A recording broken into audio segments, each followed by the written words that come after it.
Here are some stocks I'm looking at going into Tuesday, August 11th. You guys love my macroeconomic breakdowns for the day. However, you're always asking me for specific stocks. So guys, remember, I'm not a financial advisor. None of this is financial advice, and everything is my opinion. And also, please keep in mind, I am a scalp day trader, so I can execute 5 to 15 trades a day. So I may very well be out of some of the instruments I talk about today in this video. With that said, let's dive in. Number one, Nibius, NBIS. This is the last full trading day before they report earnings on Wednesday. They recently suffered a pretty significant drawdown, multiple drawdowns. They're trading in the mid 180s right now. It'll be very interesting if some of those shorts start to get squeezed out prior to earnings.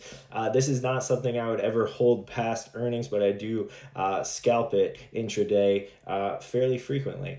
The other thing I'm looking at is Coin, COIN. I also scalp trade this a lot. It is trading in the 140s, but we need BTC to turn bullish for that thing to turn up and blast through that 150 resistance like a wall over there. I have traded it into the 150s multiple times. I'm looking for it to break past 150 with conviction. But again, we need BTC to turn up. We need macroeconomics to be looking good as well. It'd be great if oil ticks down and the treasury ticks down tomorrow. If that happens, there'll be some great trades. The other thing I'm looking at is, of course, the semiconductor industry. I trade that using SOXL and SOXS. SOXS is bearish, SOXL is bullish. I typically only mess with SOXL. I actually use SOXS as an indicator to tell me when to buy SOXL or help me map out my price points, as well as on the chart. I also keep track of the main holdings that SOX has, that SOXL trades based on.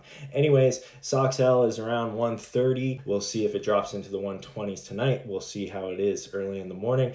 Celsius and Sweet Green. Celsius and Sweet Green both took a hit after earnings. However, I looked through the report. I hold it in my long-term portfolio, but I also trade it. Lastly, but certainly not least, I make a decent amount scalp trading the memory trades. So I am always watching Micron and SanDisk. They're some of the best trading vehicles, arguably. I use SNXX and I use MUU. I also use the bearish ones as well, depending on if I'm shorting intraday. And I'm actually looking for those to, again, if we're bullish into tomorrow, draw up. My girlfriend was watching my previous video and she said, why don't you talk about the actual stocks you're going in and out of? So there's some of them. Keep in mind, I have a watch list of 40 to 50 tickers that I'm scanning pre-market and throughout the day, looking for opportunities, baby. So anyways, guys, like, follow, comment.